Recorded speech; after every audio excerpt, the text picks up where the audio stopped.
Gracias, Gustavo. Buenas tardes a todas las personas que nos hacen el favor de acompañarnos en esta ocasión.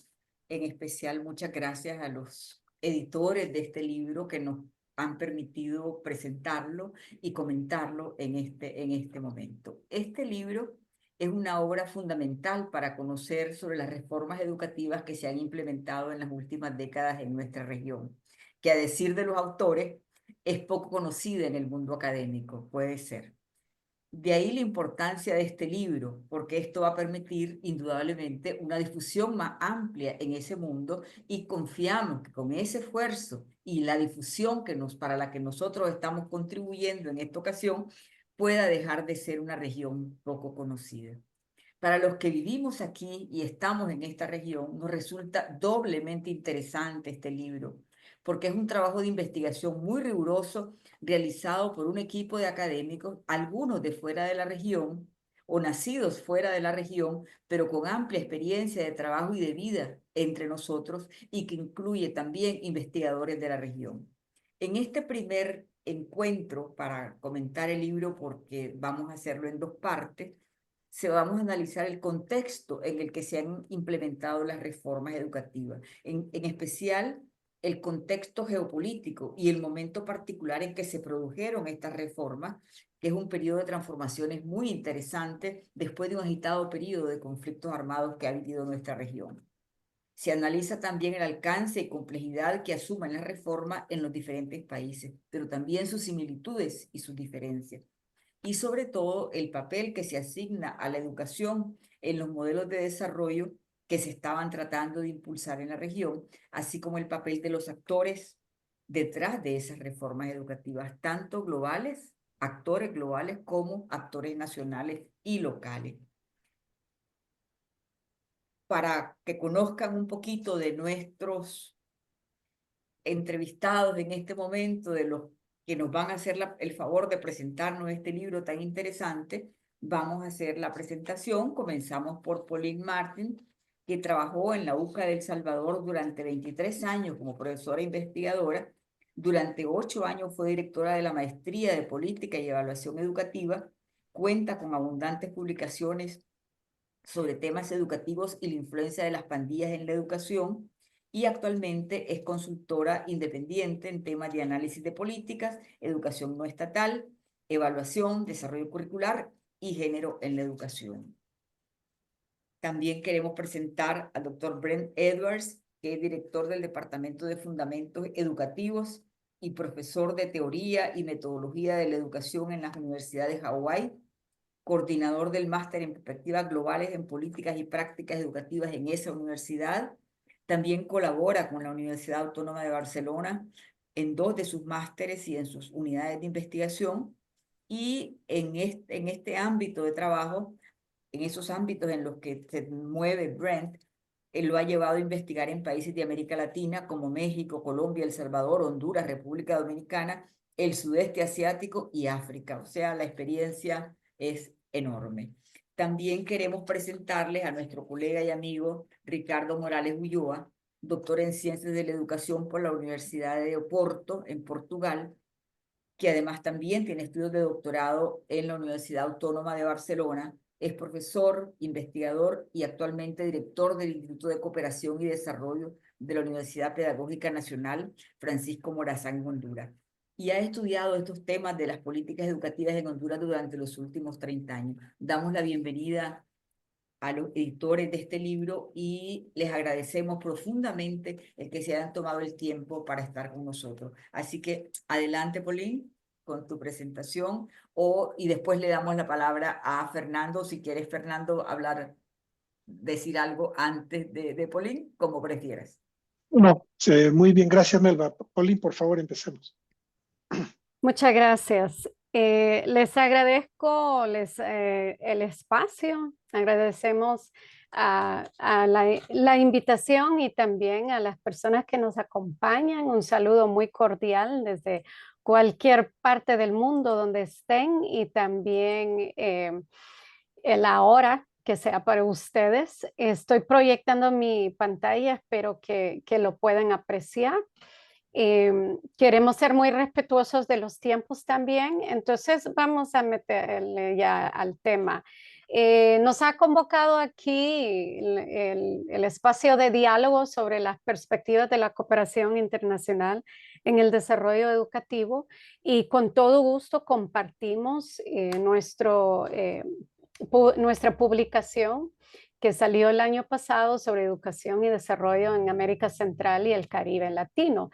Y también nos alegra de sobremanera poder anunciar que este libro saldrá en español próximamente con coedición Claxo y la Universidad Pedagógica Nacional Francisco Morazán de Honduras. Entonces estará disponible gratuitamente en línea pronto y les vamos a hacer llegar la gran noticia. Para nosotros es muy importante que podamos compartir libremente el conocimiento también. Entonces, en este breve espacio, también estamos muy emocionados por escuchar los comentarios, las preguntas de ustedes, entrar en ese diálogo, creemos muy importante. Voy a comenzar con una breve contextualización del libro en sí y después mi colega Brent va a seguir hablando compartiendo un poco el proceso de análisis entre casos, los hallazgos y la discusión y conclusiones. Y para no quedarnos en esa parte tan teórica, pues Ricardo nos va a deleitar con el caso de Honduras, el capítulo que él también escribió para poder centrarnos ya en el contexto específico. Entonces, yo quisiera hacer énfasis en algo que Melba muy amablemente mencionó, que está en la introducción del libro, que este libro surge de una inquietud de por qué Centroamérica no está visualizado en el diálogo, el debate sobre desarrollo y educación, que está realmente desatendido por la zona, por la investigación educativa comparativa internacional. Y de ahí realmente la poca investigación, el poco aporte que se visualiza, las publicaciones, etcétera, son muy escasas. Y eso es en una región que es muy significativo por varias razones. Significativo por su posición geográfica con relación a los Estados Unidos, por ejemplo, pero con relación a del resto de Latinoamérica o incluso su relación con Europa y más últimamente con Asia. Pero también hay ciertos temas que son de gran interés, por ejemplo, como el extractivismo, intervencionismo, el tema de guerra civil, un lugar que siempre ha sido un campo de pruebas para los organismos internacionales, violencia, migración, etcétera, etcétera. Entonces, temas muy relevantes en cuanto al desarrollo de educación y muy poca investigación o muy poca visualización. Entonces, en ese sentido, cuando armamos la convocatoria, los capítulos, quisimos hacer especial mención a las personas que realmente los investigadores, las investigadoras que vivían y residían en la zona, que fueran de Centroamérica y que pudieran ofrecernos perspectivas frescas sobre cómo entender la relación entre las fuerzas globales en educación y desarrollo, por ejemplo, todas esas presiones macroeconómicas históricas, las intervenciones geopolíticas, las relaciones neocoloniales, las tendencias de la política internacional, etcétera, entre temas de pandillas, de migraciones, de cooperación, la fuerte inversión de cooperación internacional, mayormente de los Estados Unidos, pero no únicamente. Y una paréntesis aquí, obviamente el momento que estamos este año con la suspensión y la desaparición de USAID, por ejemplo, ya nos da otra plataforma, otro espacio para discutir el tema de cooperación internacional. pero a la vez, por vivir en la región y estar muy cerca en las investigaciones, también pudimos hacer un contraste de las respuestas locales. Y las respuestas locales que tienen que ver con la naturaleza de los estados en Centroamérica, pero también la participación de los movimientos sociales, los movimientos eh, eh, políticos locales, por ejemplo, en la gobernanza de la escuela en sí. Entonces, todos estos temas nos van generando ese deseo de hacer un análisis muy integral, distinto del tema de la educación y desarrollo, y aquí presento, pero sin explicar a mayor detalle, algunas de las dimensiones que pedimos en la convocatoria de capítulo que se analizara y se cubriera. Desde lo externo que va generando las reformas educativas, los intereses, las perspectivas, las agendas, y ahí también cómo se resuelve esa tensión que muchas veces surge o surge de esa dialéctica entre el Estado, capital, educación, etcétera.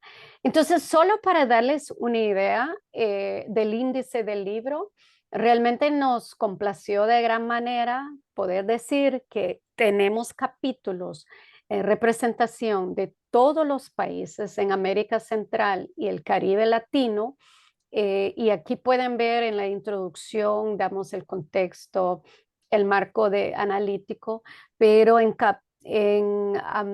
Centroamérica tenemos 8 o 9 capítulos, si no me equivoco, ¿verdad? Algunos son comparativos entre países, pero otros son sobre países específicos. Tenemos dos de El Salvador, tenemos Guatemala, Costa Rica, Panamá.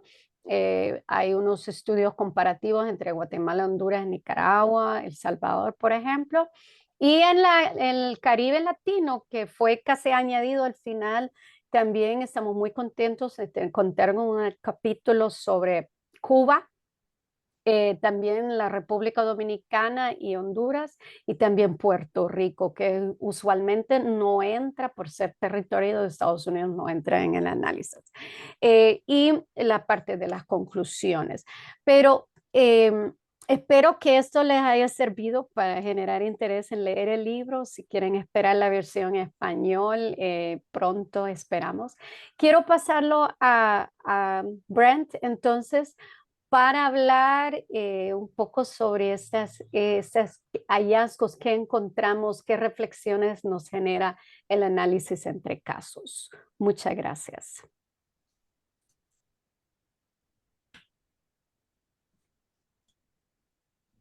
Hola, buenos días desde Hawái. Antes que nada, quiero decir gracias por la invitación y por la oportunidad de compartir este espacio importante. Es un placer ver a muchas caras familiares y también es un honor tener la oportunidad de dar a conocer a algunos de nuestros hallazgos que se derivan de nuestro libro. Como alguien que ha trabajado en América Central durante 20 años, la región ocupa un lugar especial en mi vida, tanto académico como personal. Y también quiero mencionar que solo podemos compartir un poco hoy y el libro ya está disponible en línea, pero en versión en inglés. Así que si tienen acceso a la página web academia.edu, ya pueden encontrar ahí todo el libro en PDF. Ok, haber dicho eso. En esta diapositiva, solo quiero comentar brevemente para complementar lo que ya dijo Pauline. Hay tres elementos que componen la dialéctica que hemos visto en los estudios de caso. Primero, hay múltiples formas de tensiones que se manifiestan en las sociedades de América Central como consecuencia en parte del sistema capitalista y la posición que estas sociedades en la economía global y además estas tensiones que se intersectan entre sí. Aquí hablamos de la desigualdad económica, el racismo, el sexismo y las formas occidentales de conocer y ser. Segundo, como respuesta a estas tensiones, los organismos estatales y también no estatales colaboran para introducir reformas, programas y o currículos que tienen como objetivo a mejorar las prácticas antes mencionadas, corregir los efectos negativos del capitalismo y sobre todo mantener la legitimidad del sistema político económico. Y el tercer punto aquí es que puede ser que las reformas introducidas tengan resultados positivos en cierta medida, pero no resuelven las dinámicas que causan las tensiones que permean la sociedad. Son intervenciones pequeñas e insuficientes frente a la escala de los fenómenos que afligen a las sociedades en cuestión. Siguiente, Pauline. Desde esta perspectiva, se puede decir que los procesos de producción del conocimiento y los procesos a través de los cuales se generan las reformas son procesos que sirven los fines de la legitimización, la desviación de la atención pública, la debilitación de la oposición y el avance de los intereses de ciertos actores y organismos. Siguiente, por favor, Pauline. Ah, entiendo que habrá otro webinario en el mes de junio para conocer mejor otros casos que hemos incluido en el libro. Y en ese otro webinario podrán conocer mejor los detalles de varios de los casos en el libro. Por ahora, se puede mencionar que nuestras observaciones aplican a los casos, por ejemplo, de las políticas que tienen que ver con la tecnología móvil, el liderazgo local, políticas que responden a las pandillas, políticas que tienen que ver con la convivencia en el contexto de la escuela y políticas que se centran en la igualdad del género o igualdad de género. Así que no quiero intentar resumir todos los casos aquí con esta única diapositiva. Am, y es por eso que hoy tenemos también la presentación de Ricardo para sustentar la discusión con un caso específico. Siguiente, por favor, Pauline. Así que un reto significante para la región y para los sistemas educativos es cómo gestionar la legitimidad en un contexto de limitaciones geopolíticas. Y también una pregunta importante para el futuro es cómo salir de la dialéctica Estado-capital, pensando también en los enfoques o perspectivas de otra naturaleza como la de los grupos indígenas. Siguiente, por favor. Gracias, Paulín. Haber dicho lo anterior, unas reflexiones que ofrecemos en el último capítulo son las siguientes. La estructura de la economía y su relación con el Estado no ha cambiado drásticamente desde la liberalización de las economías de la región. El sistema educativo público no conduce ni puede conducir a la movilidad social ascendente para la mayoría de la población. Segundo, la vida de la mayoría de los ciudadanos de la región se caracteriza, en el mejor de los casos, por la precariedad. Y el tercer punto aquí es que para muchas personas el proceso del supuesto desarrollo y modernización, cuando implica incorporarse a la economía capitalista global, es en realidad violento y discriminatorio, por su naturaleza, a pesar de la tendencia de los gobiernos y del capital privado, de retratarlos de otra manera. Siguiente. Ahora, la pregunta es, ¿qué hacia el futuro? Ah, desde nuestra perspectiva o un argumento que ofrecemos en el último capítulo es que el sistema responde cuando tenemos participación y acción por parte de los individuos, las redes, las organizaciones interesadas y los movimientos sociales para, por ejemplo, educarse a sí mismos y a otros sobre las limitaciones del sistema actual, trabajar juntos para proponer alternativas y presionar a los actores políticos y económicos para que tomen medidas que beneficien a los más vulnerables y los perjudicados en las actuales circunstancias. Como parte de este proceso, también es necesario rediseñar la escuela y repensar la concepción de la calidad educativa. La pregunta aquí es, ¿desde cuál perspectiva? ¿Quién decide cómo se define la calidad, por ejemplo?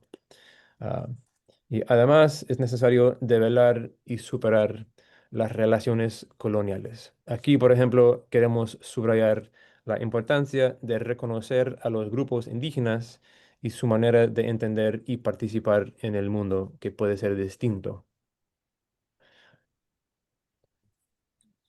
Ahora, para concluir con mi contribución aquí, la situación está cambiando y no todos los países se caracterizan por las mismas dinámicas como antes, pero en general, ah, la región evidencia varios desafíos continuos.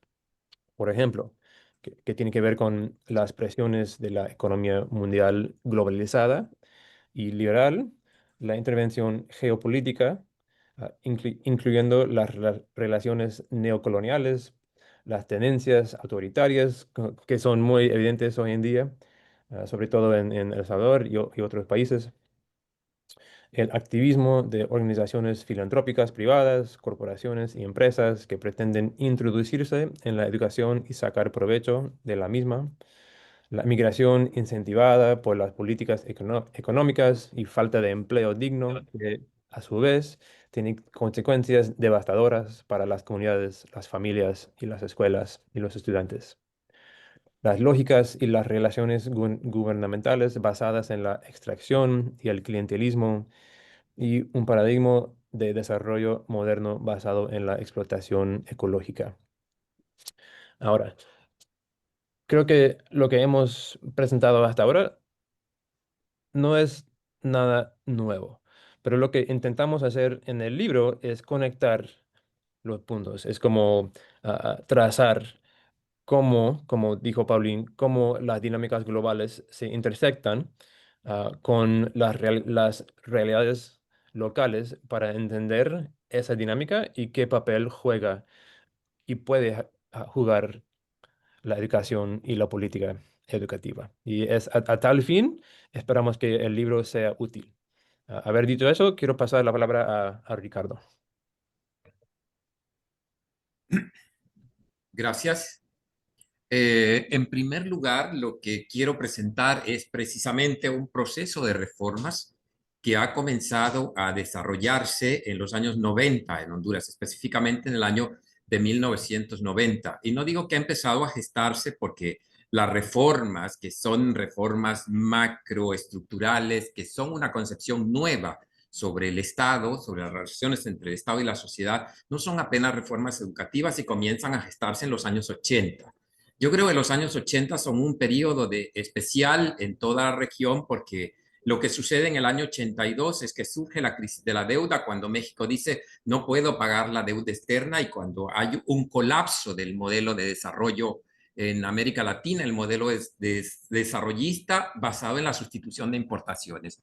Entonces hay un quiebre del modelo y aquí entonces se busca o hay una respuesta desde los organismos internacionales, sobre todo desde el Fondo Monetario Internacional, que comienza a formular el consenso de Washington como una respuesta para enfrentar la crisis de la deuda en los países latinoamericanos. La crisis de la deuda no es solamente una crisis económica, es también una crisis política porque América Latina ha vivido durante muchísimos años las dictaduras militares, que son las que han conformado, las que han consolidado este enfoque de desarrollo, ¿no? Y las dictaduras militares comienzan a tener un proceso de desgaste político. Entonces, aquí hay el consenso de Washington, que es como la piedra angular de los procesos de reforma, pero en Honduras se comienza en los años 90, un nuevo gobierno comienza e introduce el paquete de reformas que está inspirado justamente en la receta del consenso de Washington. Aquí hay dos hitos importantes. El primero es el programa de ajuste estructural de la economía, con lo cual yo quiero resaltar el hecho de que la reforma educativa o que las reformas educativas a partir de los años 90 no son simples reformas educativas,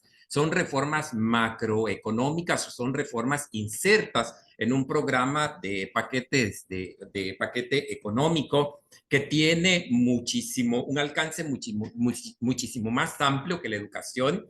Lo que habíamos conocido en los años 60 y 70 era reformas educativas que estaban basadas principalmente en los rediseños curriculares, en la introducción de nuevos materiales educativos, etcétera. Pero esta es una reforma, yo diría, de que tiene un carácter más radical, porque en principio es una reforma de carácter económico que busca también en su esencia reacomodar el papel del Estado, reconfigurar el papel del Estado y con esto también pues imponer de cierta manera un modelo económico basado en el neoliberalismo.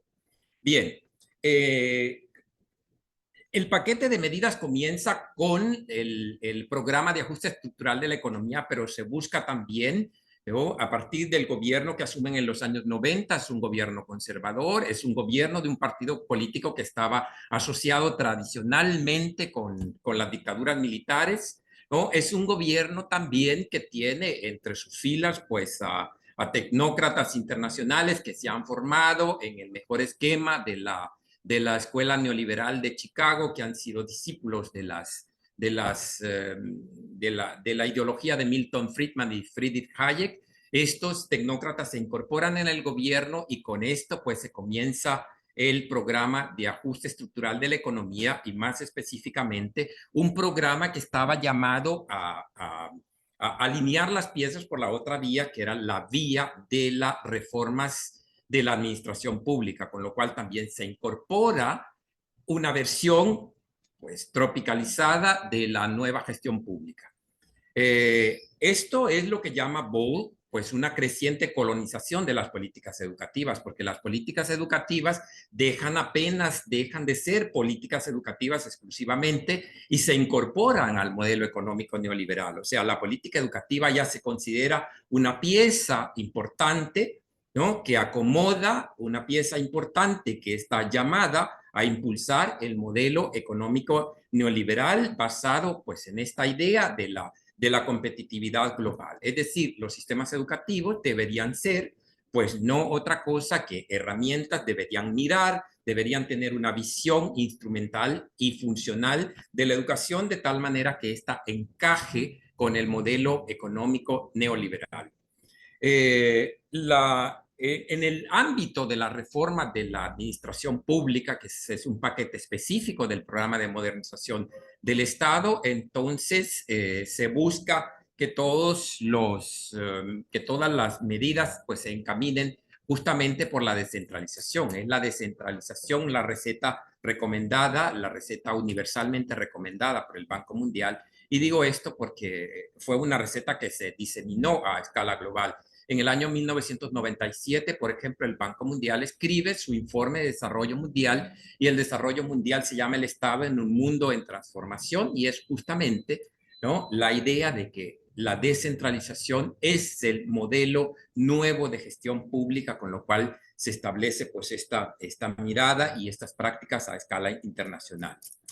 La idea de modernización también tiene un importante contenido político, que es el contenido de la buena gobernanza, porque claro, lo que buscan también los gobiernos, lo que buscan también los organismos internacionales es que estas medidas de carácter económico, que estas reformas tengan pues una base de legitimidad importante, y es a partir de entonces cuando se comienzan a establecer estos procesos de consulta, estos mecanismos de participación que hoy día parecen normales, pero que se establecieron en esa época. Y es esta idea de legitimidad ficticia, porque claro, lo que los gobiernos hacen es convocar a todos sus grupos afines, a todos sus aliados, para darle o para mantener frente a los organismos internacionales una base de legitimidad política importante para las reformas.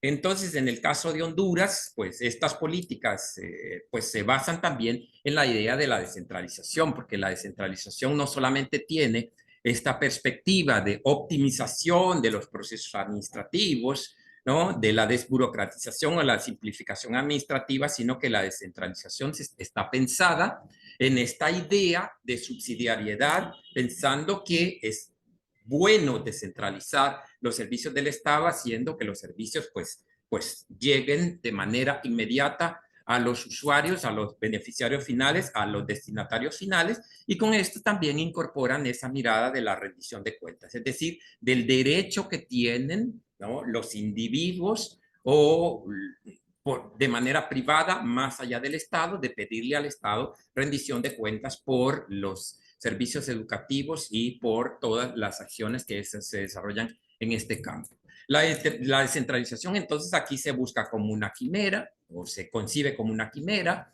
es la recomendación de los organismos internacionales, ¿no? Es un mandato modernizador, se piensa que la descentralización, pues entra directo a todo este esquema de Estado burocrático que se tenía anteriormente. El problema aquí es que la descentralización se piensa, que la modernización de la administración pública se piensa para un Estado burocrático que en el caso de Honduras no llegó a cuajar, porque lo que tenemos en Honduras es una especie de Estado premoderno, ¿no?, que tiene algunas características feudales y que está bien arraigado en esta tradición colonial que ya sosteníamos desde hace 500 años.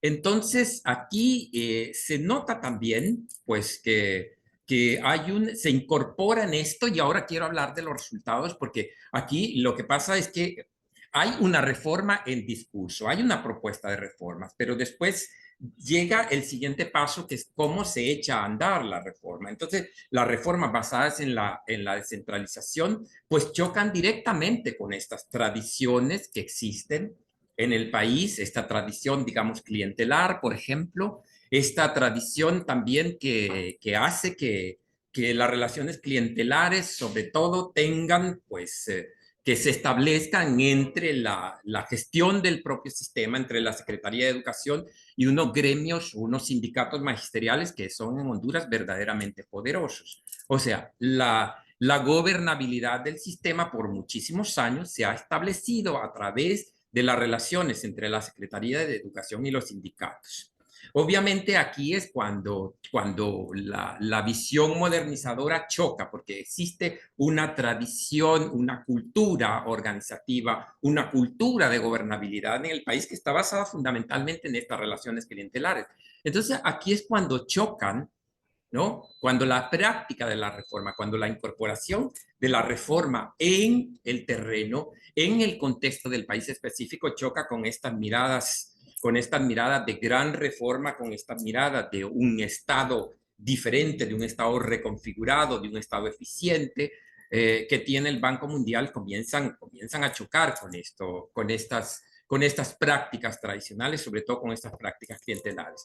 Aquí es cuando nosotros pensamos que lo que existe es una incorporación de los grandes discursos de reforma que se tropicalizan. Es decir, cuando el discurso, cuando las prácticas adoptan, pues, estas formas tradicionales, y aquí es donde las fuerzas globales comienzan a establecer una especie de negociación con las fuerzas locales, porque lo que se logra al final es una negociación entre el Estado de Honduras y sobre todo el Banco Mundial, de establecer un proceso de desconcentración. Por eso el artículo no se refiere, por eso este capítulo no se refiere a la descentralización, que era la receta por excelencia, a la descentralización, que era la visión, que era la mirada de la macro reforma del propuesta sobre todo por el Banco Mundial, sino que se quede en una desconcentración que deja contento tanto al Banco Mundial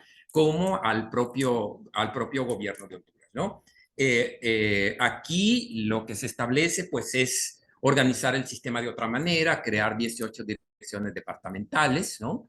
Eso es una solución adecuada para ambas partes porque lo que no quiere el poder central en Honduras es distribuir el poder, ¿no? Es una cuestión de mantener el poder, es una cuestión de mantener este modelo centralizado, pero negociado, distribuido de otra manera, pero siempre fuertemente concentrado en el Ministerio de Educación.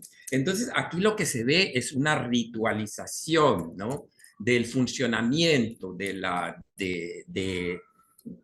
estas nuevas instancias, ¿no? Y cómo aparentemente son desconcentradas, pero son siempre controladas por un organismo central. Entonces, aquí de lo que se trató fue de modificar el gobierno, pero sin modificar la naturaleza del Estado centralizado. Es decir, hacer las cosas probablemente de otra manera, habiendo creado unas instancias regionales, por ejemplo, que estarían llamadas, sobre todo en el discurso, a interpretar las necesidades locales y a derivar desde estas, pues, soluciones racionales que llegaran a esos destinatarios finales de manera eficiente. Pero aquí no se ha modificado para nada la naturaleza del Estado. Pero en el caso de Honduras se muestra cómo el campo de la implementación presenta una topografía, es decir, cómo existen discursos sobre las reformas, cómo existen intenciones macro sobre las reformas, cómo existen de alguna manera estas quimeras, ¿no?, sobre las reformas, pero cómo es difícil trasladar estas reformas al terreno tal como han sido pensadas. Allí es cuando discrepo, cuando algunas veces se dice que bueno, es que esta reforma fue impuesta por el Banco Mundial. Sí, de cierta manera ha sido impuesta por el Banco Mundial, pero ha sido también pues matizada con todos los elementos de esta cultura local, de todos estos rituales, digamos, clientelares, de todas estas marcas que tiene pues el Estado y la gobernabilidad que se establece a partir de estas tradiciones que había mencionado Brent, las ideas neocoloniales, el clientelismo, etcétera, y cómo estas acaban por convertir pues a los modelos de reforma en otra cosa, en una especie de hibridación que tiene tanto las características de ese discurso global, de ese discurso que de cierta manera es impuesto, pero también las características de esto que es la marca de las relaciones políticas y de las relaciones sociales en el país. Entonces,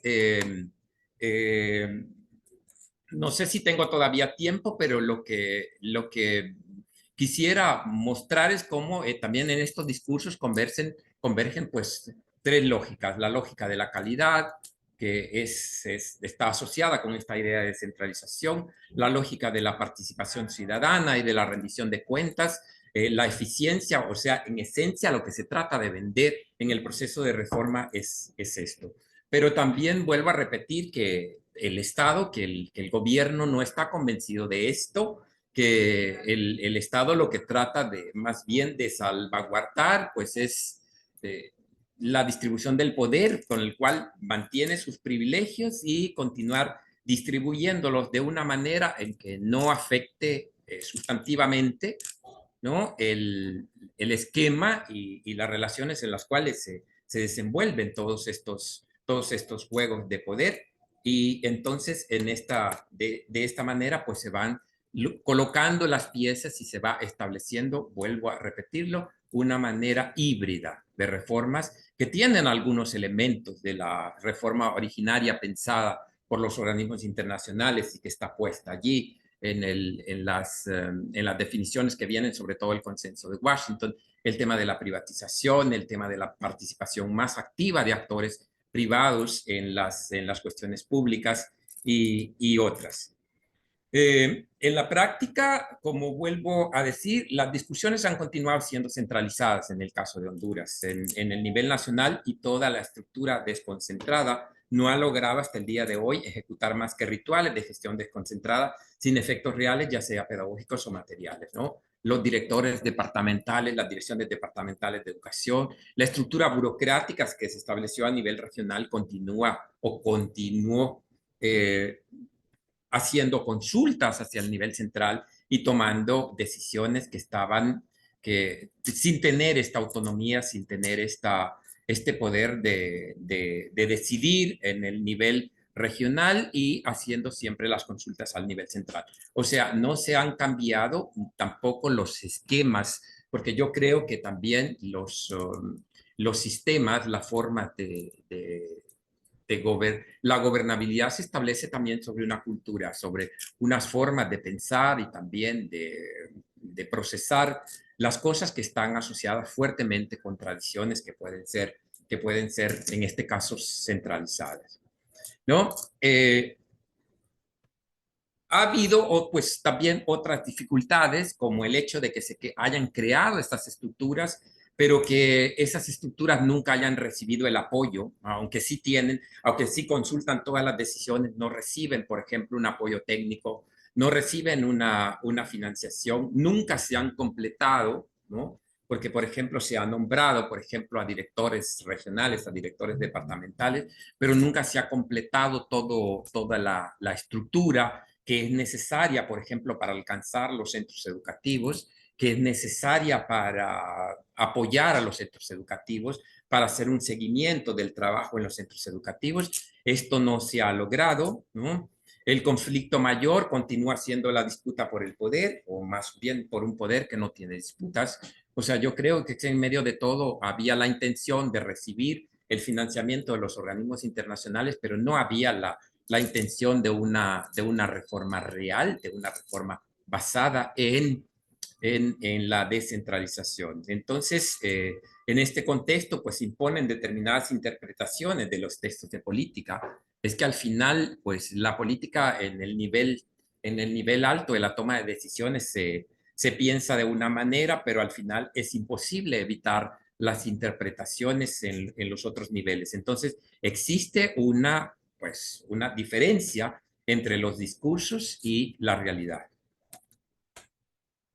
Bien, en general, pues, para finalizar, pues podemos ver que que los discursos no siempre logran concretarse en la realidad, que la realidad tiene que ver muchísimo que ver con estas culturas, con estas estructuras tradicionales, con estas maneras de concebir y de distribuir el poder, en el caso de Honduras. Yo creo que también está por escribirse,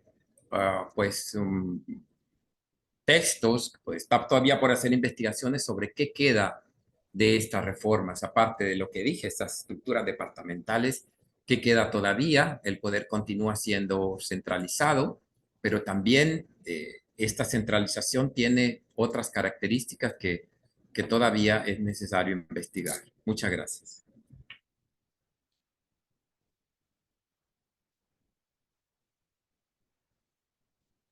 Muchas gracias, Ricardo. Ha sido una presentación del caso de Honduras muy interesante y en el contexto del libro levanta una serie de preguntas. Ahora vamos a iniciar un diálogo basado en algunas preguntas que el equipo ha preparado, pero también en las preguntas que la audiencia está enviando. Quisiera empezar con dos preguntas.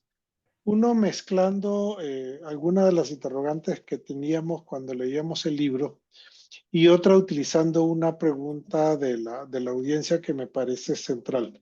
En el primer caso, las reformas discutidas en el libro, en su mayoría, han tenido un énfasis en la educación primaria. Y en los últimos años, particularmente por efecto de los call centers, ha habido algún debate tímido en la mayoría de los casos de la formación de jóvenes. Pero parece haber poca o ninguna urgencia por reformas a los sistemas educativos para dar respuestas integrales a las necesidades educativas desde la educación inicial hasta el final de la secundaria. Nos gustaría que reflexionaran ustedes un poco en voz alta sobre esa falta de urgencia. Y la otra pregunta que viene de la audiencia, pero muy atada a esto, es en el contexto de estos intentos de reforma que desconcentraron, pero que en realidad no descentralizaron. ¿Cuál sería el rol de la sociedad civil de los países nuestros en el impulso de reformas educativas que lleven esa toma de decisiones a niveles más locales? ¿Puedo responder? Creo que Sí, la por pregunta. supuesto. Bueno, en principio, en el caso de Honduras, la reforma es una reforma de la estructura de la Secretaría de Educación, no del sistema educativo. Estamos aquí hablando de que la Secretaría de Educación es responsable por los niveles obligatorios del sistema educativo, es decir, desde la educación prebásica hasta la educación secundaria. No ha sido una reforma de la educación superior, no ha sido una reforma de la formación técnica profesional, no ha sido una reforma pensada en urgencias de, por ejemplo, de formar recursos para insertarlos inmediatamente en el mercado laboral. No ha sido ese tipo de reforma y yo creo que también ha tenido que ver con las definiciones o con las agendas del Banco Mundial, porque el Banco Mundial no está interesado en la formación, por ejemplo, en la formación profesional. El Banco Mundial no está interesado en la educación prebásica. El Banco Mundial está interesado principalmente en la educación básica. Recuérdese que para los años 90, por ejemplo, tenemos la Declaración de Educación para Todos, que hace un énfasis en la educación básica. Entonces, eso sigue como una línea común, como una agenda común en la cual se prioriza la educación básica. Entonces, no hay interés en los otros niveles educativos. El otro tema importante es que la reforma va más allá de concentrarse en la cuestión educativa. Yo creo que lo interesante de estas reformas, y como había dicho antes, es que estas reformas no se parecen a las reformas de los años 70. Las reformas de los años 70 son reformas curriculares principalmente.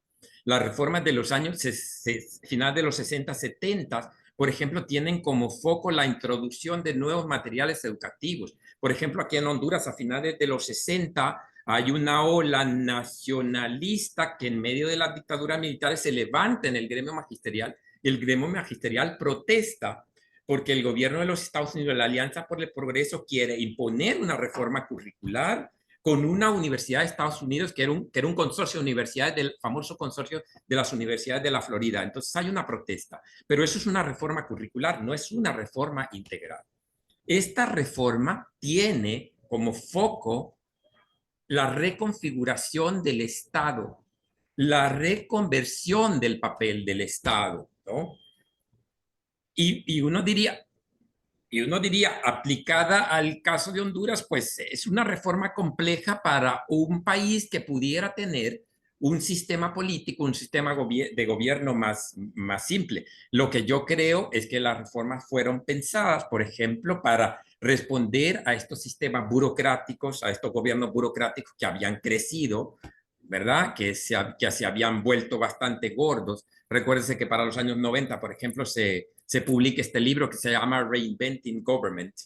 Y el tema pues es adelgazar el Estado que había crecido tanto, pero yo creo que en el caso de Honduras no era que el Estado había crecido tanto, no era que el Estado, porque claro, no tenemos un estado de bienestar, eso también hay que decirlo. Tenemos sistemas educativos públicos, pero sistemas educativos públicos que es como ha dicho usted, que cubren apenas lo obligatorio.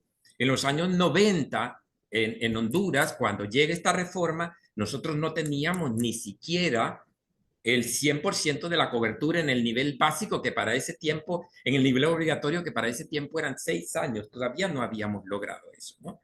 Entonces, estas son las características que tiene la reforma, pero sí, la reforma es claro que quieren impactar en la conformación del Estado y por supuesto que quieren impactar la economía, porque vuelvo a decirlo, las reformas son fundamentalmente reformas económicas. El interés aquí es colocar, después del crash, después del colapso que tiene el modelo desarrollista, lo que quieren es colocar pues, a la economía de los países en el contexto global. Entonces, lo que quieren es como alinear, ¿no? El sistema educativo tiene que ser un instrumento o tiene que alinearse con la política económica. Y yo creo que eso también requiere una legitimidad política. Entonces, ¿verdad? Al tema de la descentralización, de la modernización del Estado, le agregan este otro, que era el tema de la participación con pretensiones de darle legitimidad a las decisiones y sobre todo de darle legitimidad a la reforma, ¿no?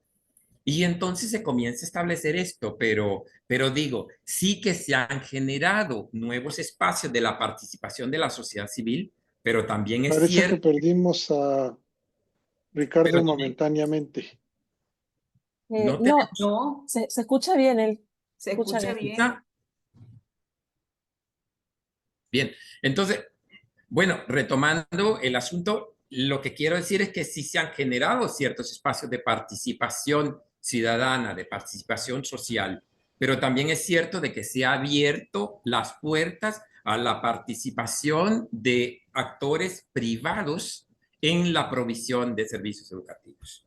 Y entonces aquí está Brent, que ha investigado el fenómeno de Proeco, ¿verdad? Que se gesta justamente en esa reforma, que abre la puerta a todo esto y a estas posibilidades de terciarización, a esas formas, digamos, soft de privatización que están acompañadas, pues, del abrir esta puerta a todos los actores y especialmente esos actores empresariales que ya tienen un nuevo papel en la educación. Entonces, lo que tenemos aquí es una nueva gobernanza, es el establecimiento de una nueva gobernanza en la cual pues los actores privados tienen un papel importante y la pretensión pues de tener un modelo basado en la eficiencia del sector empresarial.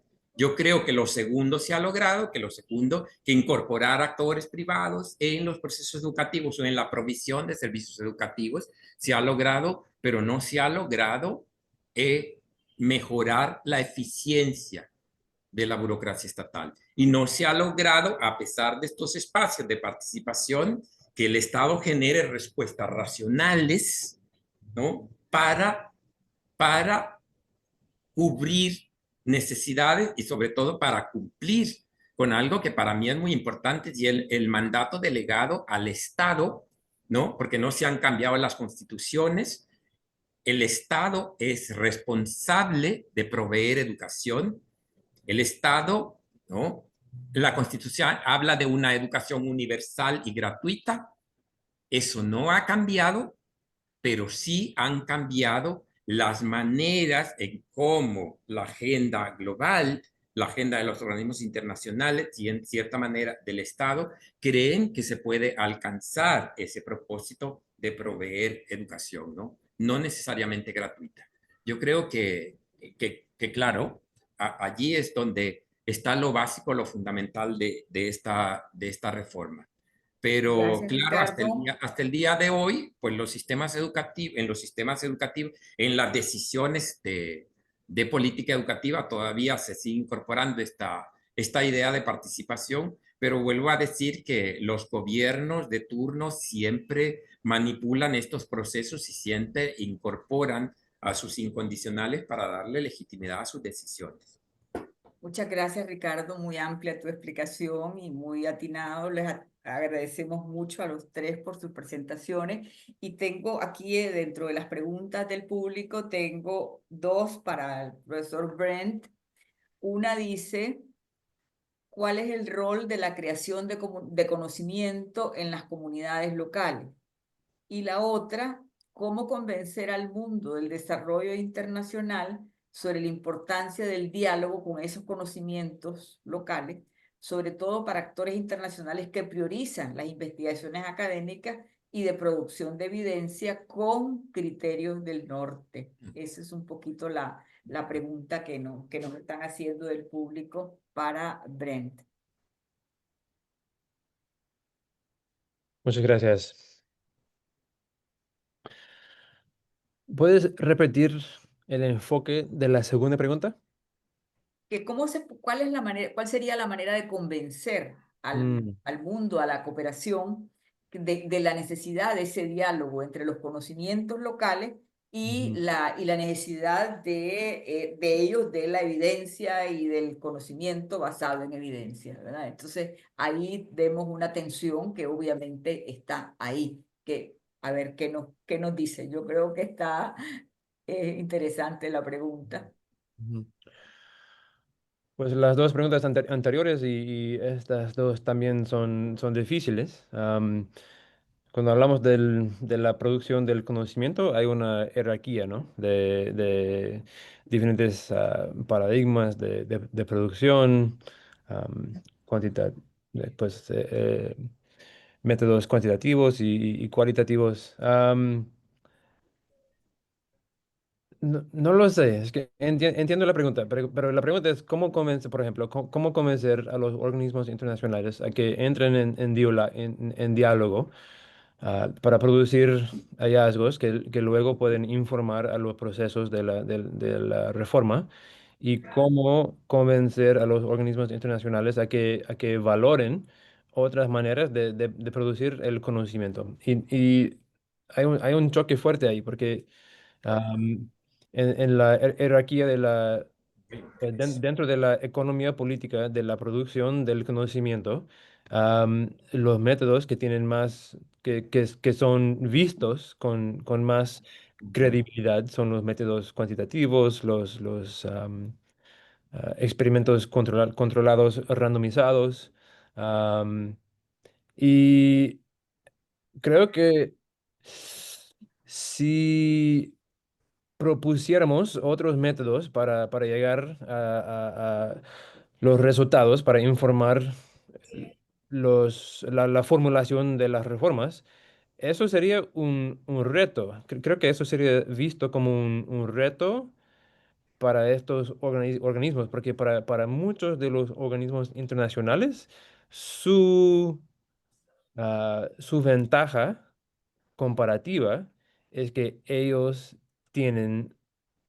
saben cómo usar los métodos correctos para producir el conocimiento necesario para informar la política educativa.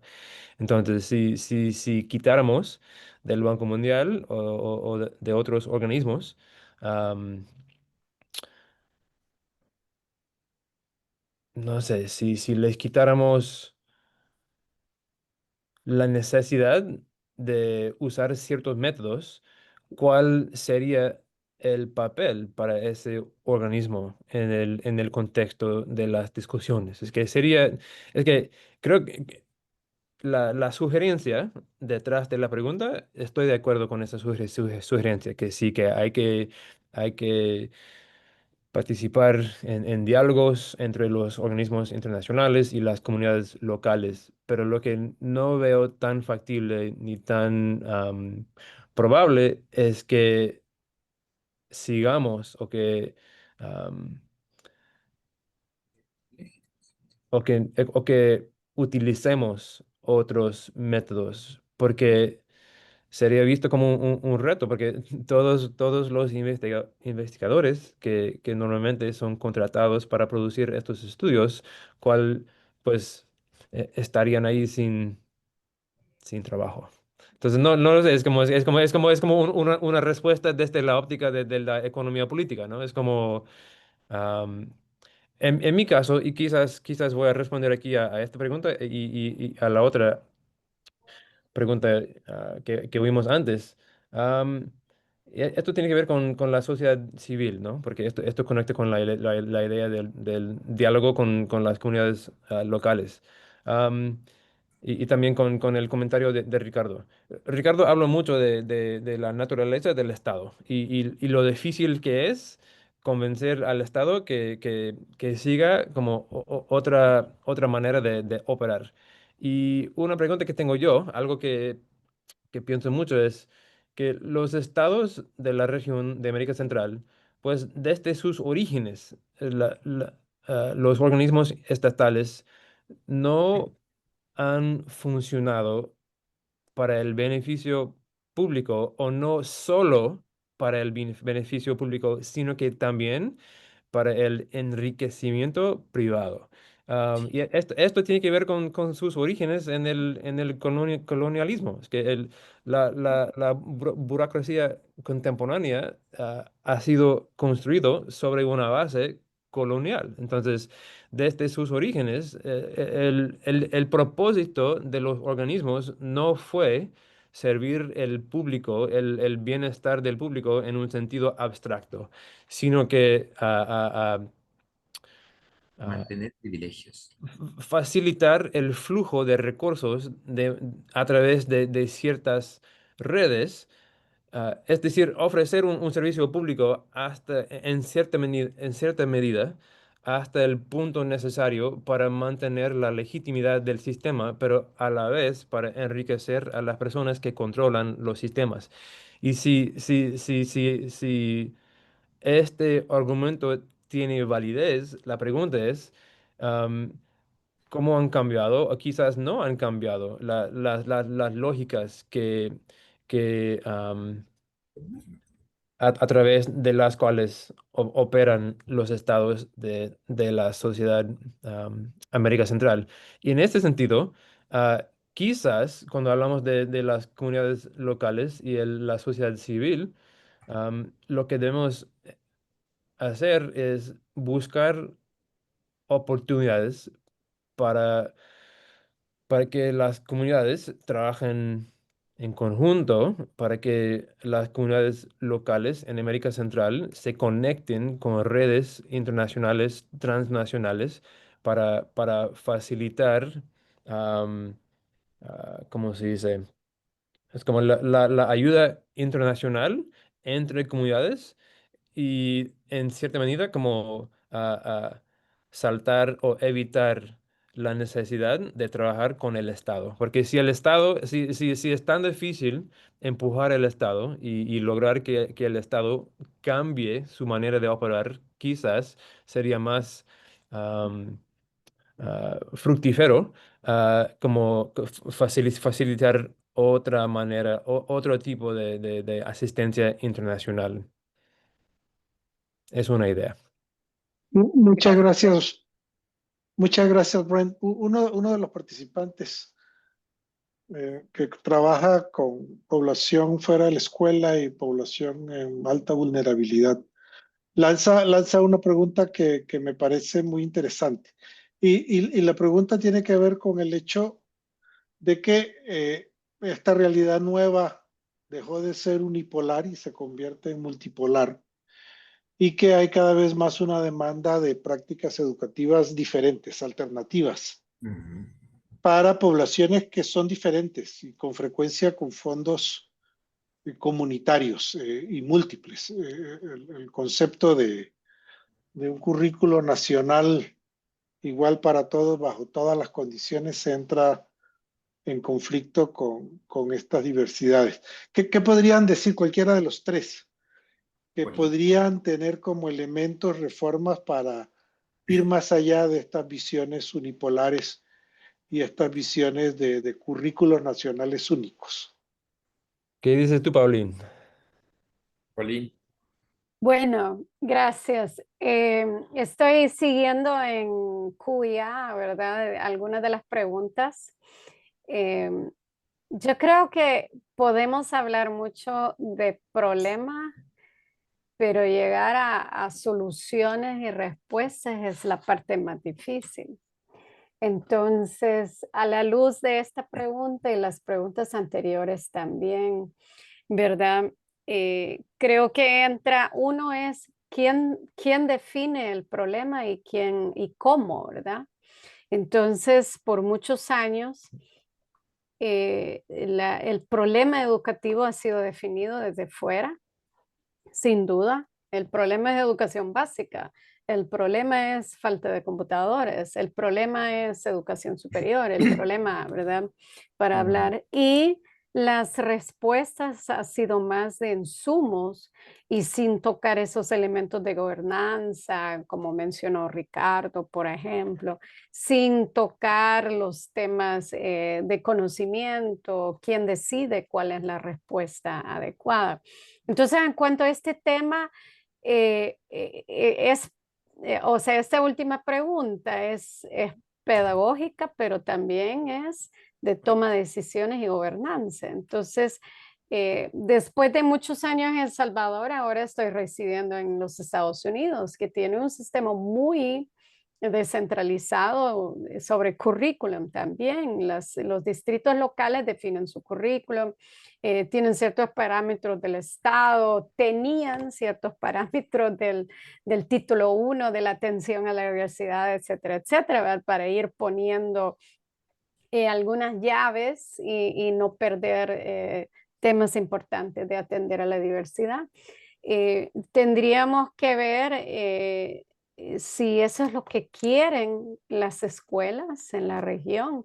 ¿Quieren esa responsabilidad de currículum o quieren mayor eh, libertad para cambiar el currículum, de incluir otros temas, mayor flexibilidad? Eso para mí sería lo ideal, ¿verdad? Pero es otra responsabilidad, es otra nivel de como flexibilidad de las escuelas de poder atender a las necesidades locales.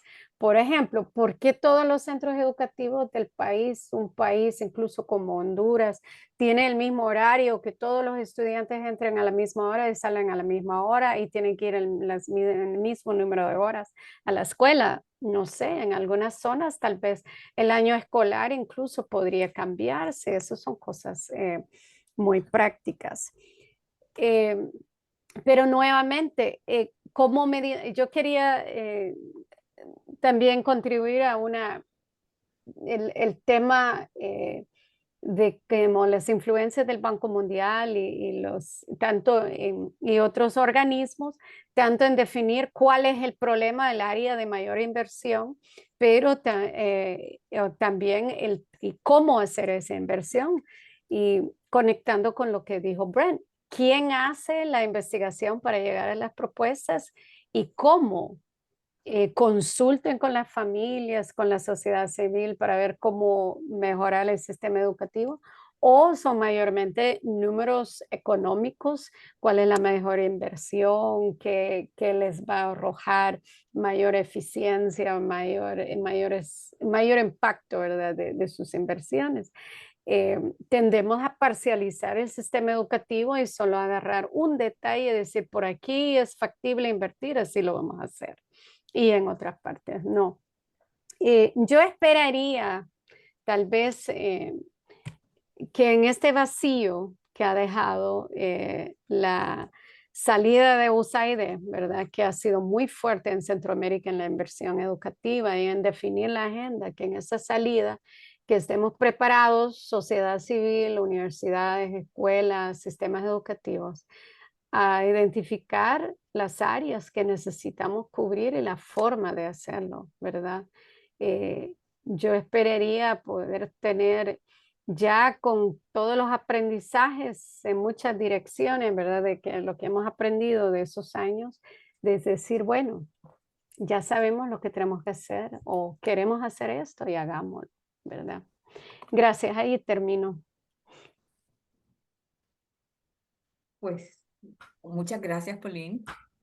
Aquí hay otra pregunta que nos dice nuestra amiga Marcela Gajardo. Dice que escuché a Pauline presentar sus hallazgos sobre el progreso educativo en países centroamericanos en un trabajo para la extinta USAID.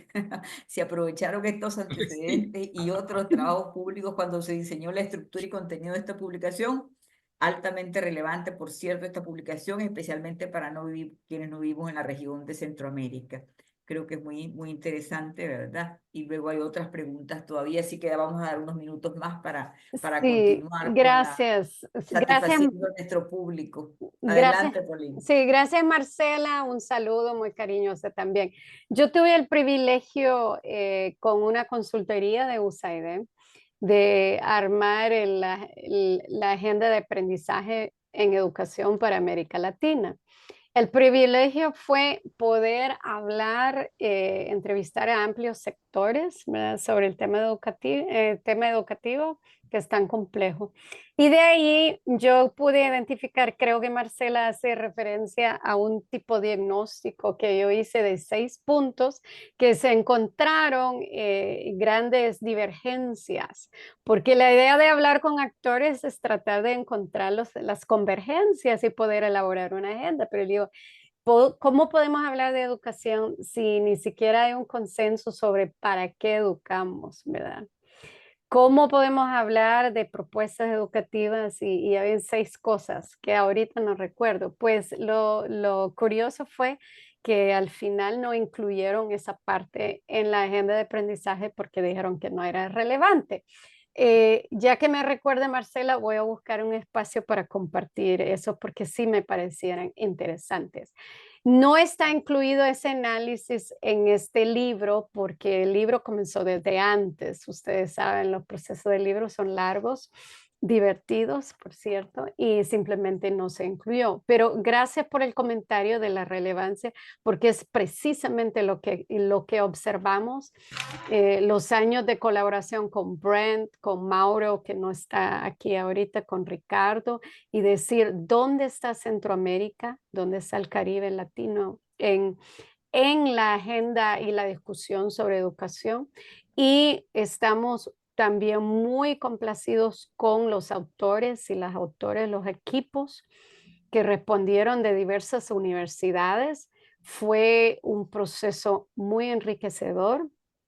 eh, Apoyarles en publicar y tener esas voces centroamericanas en todo eso. Pero sigamos con otras preguntas. Muchas gracias, Pauline. Adelante, Fernando. Uno de los participantes hace una pregunta en el contexto de la revolución tecnológica. Y en los últimos 2 años hemos tenido mucho de esto. Yo quiero unirlo con el rol de los organismos. Emiliana Vegas, que participó en el webinar anterior, habló del rol de los organismos desde adentro, porque como saben, Emiliana estuvo muchos años involucrada.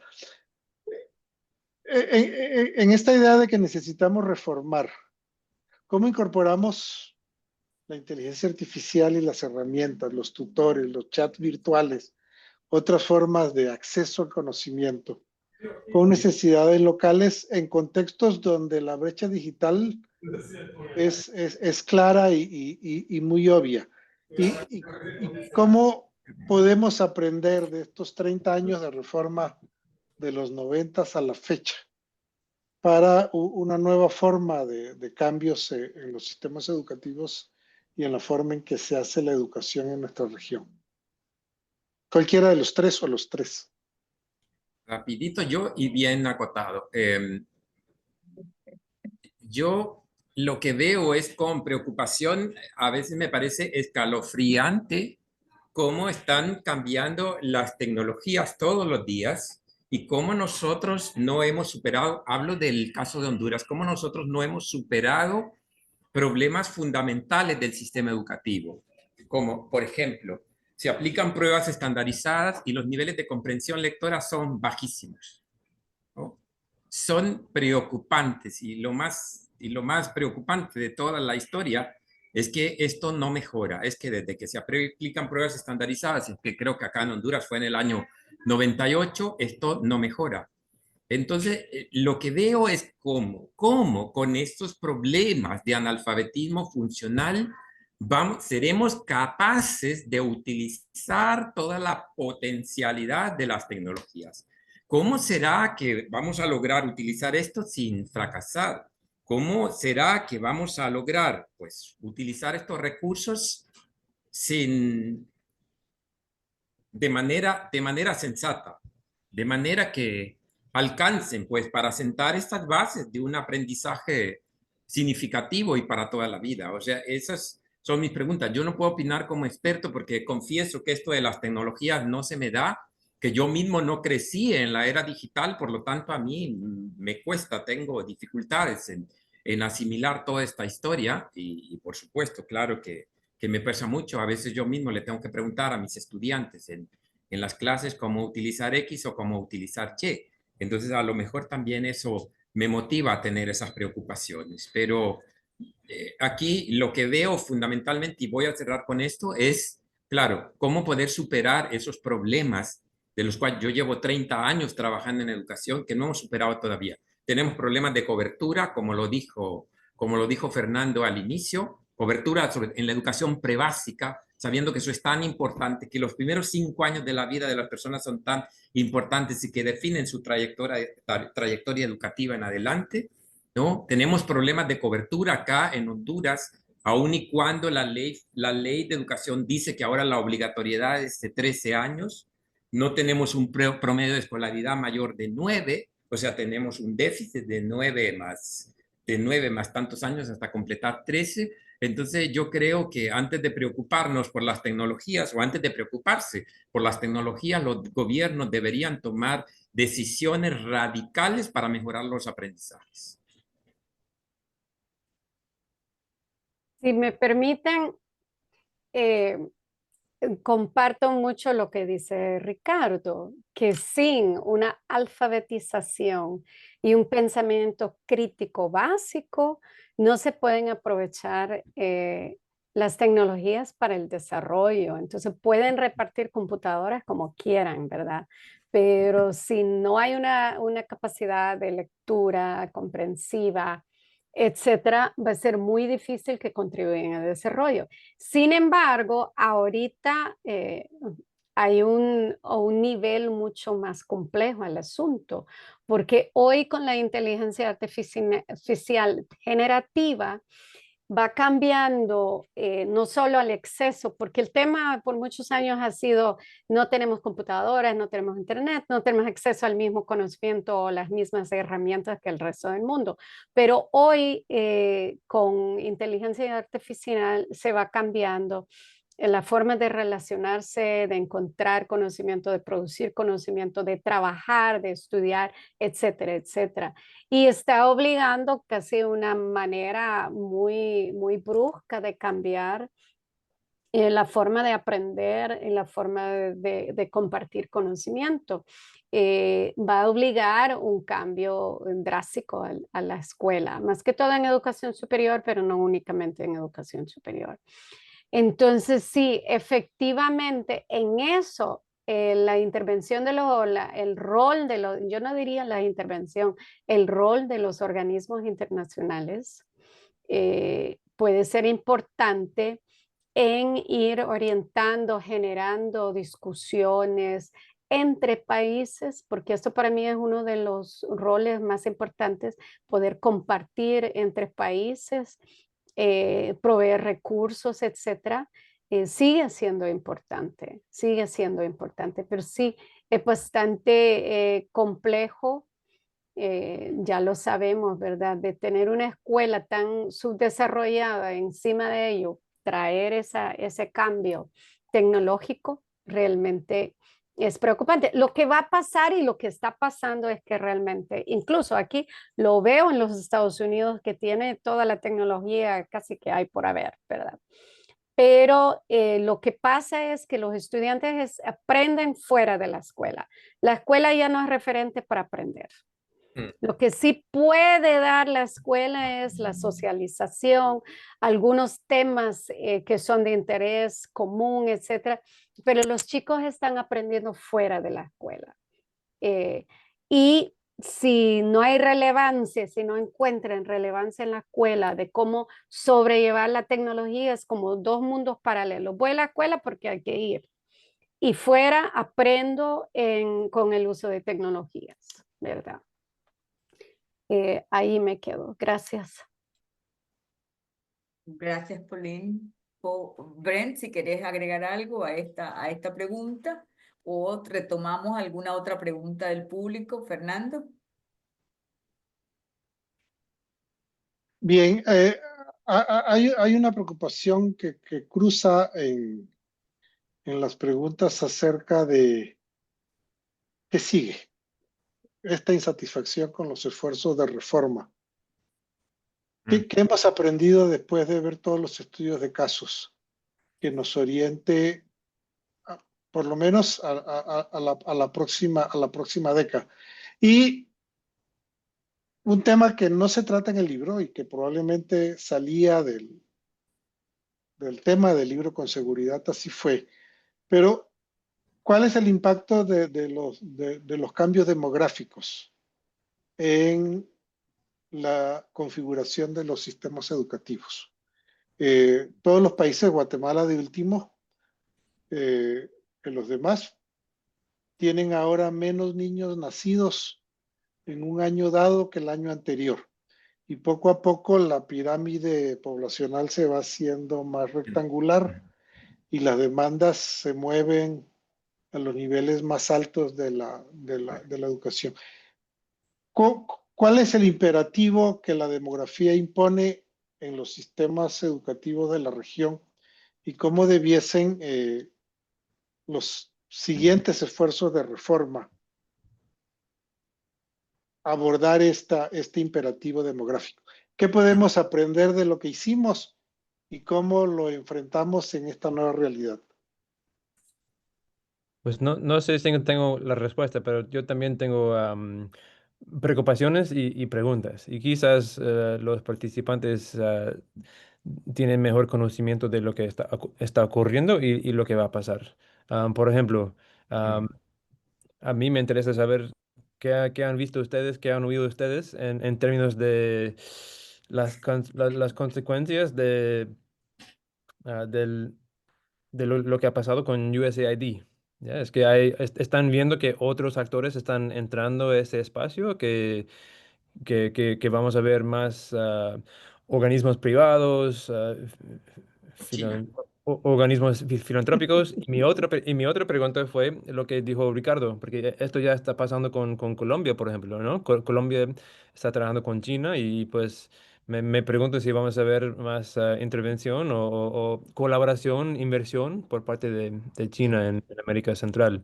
Y bueno, no sé, es que la pregunta que tiene que ver con el futuro y creo que Tam- en el futuro vamos a ver estas tendencias. Pauline. Sí, también sí hay una influencia importante de personas regresando de los Estados Unidos, Exacto. deportados o autodeportados. Creo que eso puede tener un efecto muy importante en las comunidades, las expectativas sobre educación y el sistema mismo. Ujú. El impacto que va a tener esto sobre ya problemas que existen en el país. Por ejemplo, el problema de la violencia en Honduras. Yo creo que un tema que no trató este libro, pero que es un tema obligado, pues se pueden seguir escribiendo otros libros, es el tema de la migración, ¿no? Del impacto de la migración, sobre todo aquí en el Triángulo Norte. Y por supuesto la violencia y cómo la migración está asociada con todos esos otros problemas. Y claro, de lo que hemos hecho, pues es que una de las mayores dificultades en estos países que tienen esta institucionalidad clientelar y esta institucionalidad tan débil, ¿no? A pesar de todos esos procesos de participación que decimos, pero no tenemos sistemas políticos consolidados, es que las políticas no son políticas de Estado. Aquí se comienza un proceso, pero nunca se termina, porque en el mejor de los casos, aunque el siguiente gobierno esté asociado ideológicamente con el anterior, no tendrá ningún interés o querrá ponerle su sello muy particular, porque aquí, claro, lo que ven de la moneda de cambio en la política, es decir, que se está haciendo algo nuevo. Existe siempre el lema, por primera vez estamos haciendo algo. Entonces, esto rompe los procesos, esto rompe la cadena que podría generarle oportunidades a los procesos. Y no me estoy refiriendo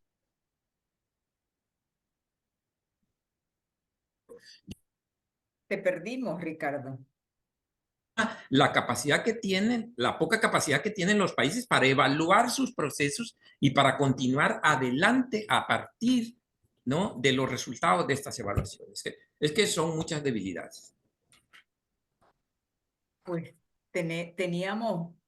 tuvimos varias preguntas, ya las hicimos. Había un señalamiento sobre que falta ver el caso de Guatemala, pero para eso vamos a hacer una segunda convocatoria, que vamos a definir después la fecha, pero la vamos a hacer más tarde porque sí nos parece que es importante, aprovechando el libro, viendo algunas de las experiencias que están en el libro, pero también tocando temas nuevos, estos temas que están saliendo ahora, el que mencionaba Fernando del tema del cambio demográfico, pero también el que señalaba Ricardo del cambio de la migración, que eso me parece que es un tema muy, muy relevante, porque no solamente es el tema de la migración que se ve que se vio hace un año con este fenómeno tan masivo, sino ahora los regresos, ¿verdad? Entonces, y cómo se manifiesta todo este problema de la falta de cooperación, porque la verdad es que USAID tenía un papel, tenía un rol,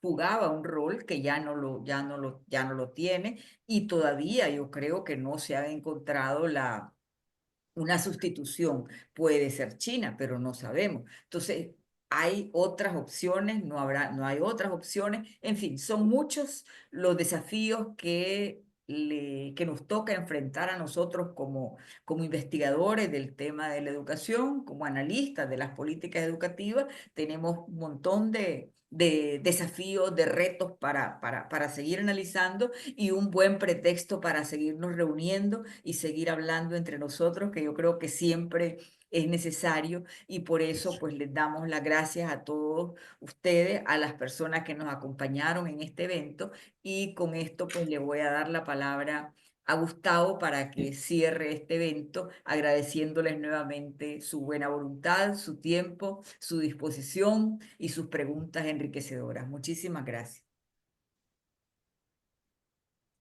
Muchas gracias, Melba. Muchas gracias, Fernando. Y por supuesto, muchas gracias a nuestros expertos panelistas. En realidad nos hemos quedado con esa sensación de saber más, de seguir reflexionando, discutiendo, hurgando entre el conocimiento compartido, pero es un buen espacio para aprovechar e invitar a nuestra audiencia en vivo hoy, pero también a quienes nos verán en diferido, para ir a la lectura, para ir al conocimiento, para ampliar nuestro conocimiento. Fue muy gratificante que a lo largo ya de estas casi 2 horas de transmisión, hay más de 70 personas que se mantuvieron conectados en este webinar, lo cual pues nos hace un momento muy agradable, y queremos extender una felicitación a nuestros panelistas por tan amplia convocatoria, y por supuesto pues es un tema que interesa a muchos especialistas, a muchos ciudadanos centroamericanos que se dedican día a día a trabajar por la educación, pero que se mantengan conectados y que nos acompañen en cada seminario, pues merece también incentivar pues ese ánimo para que continúen con Piazza y con Juárez en esta pues impronta que tenemos. Queremos recordarles que este seminario, como los anteriores, están y estarán disponibles en nuestro sitio de YouTube y también en LinkedIn. Pueden seguirnos en ellos y en nuestro sitio web piace.org. Queremos invitarles a todos y todas a estar atentos a sus correos electrónicos, a las publicaciones que estaremos realizando, sobre todo a partir de este seminario. A quienes se registraron les llegará un correo con una encuesta en donde queremos agradecer su amable opinión acerca de este evento y también sus sugerencias, las cuales tomamos muy en cuenta pues para seguir diseñando estos espacios de diálogo. Desde Piazza, entonces, queremos invitarles desde ya a estar atentos a la convocatoria de nuestro tercer seminario web en esta serie dedicada a la perspectiva de la cooperación internacional para el desarrollo educativo. Insisto, estaremos publicando oportunamente en redes sociales, y por supuesto a todas aquellas personas que se han registrado en nuestros eventos, estará llegándoles oportunamente a su correo electrónico. Bueno, sin más, queremos cerrar ya este espacio, agradecer a Pauline, a Brent, a Ricardo. Realmente ha sido muy valiosa sus reflexiones, sus contribuciones. Nos quedamos cortos, pero aún habrá más. Ya lo anunció Melba y Fernando, tendremos un seguimiento a este mismo tema y a este libro, pero también queremos agradecer a toda nuestra audiencia en la región. Estamos muy complacidos con el alcance que estamos teniendo desde este espacio de diálogo, y los invitamos a que nos acompañen en los próximos webinars para seguir explorando temas cruciales como la gobernanza educativa, la evaluación, la equidad, entre otras que van surgiendo incluso producto de este diálogo. Este es un espacio de construcción colectiva. Les animamos a compartir entre sus contactos, en sus organizaciones, este video y los anteriores, que pueden encontrarlos en nuestro sitio web y en nuestras redes sociales.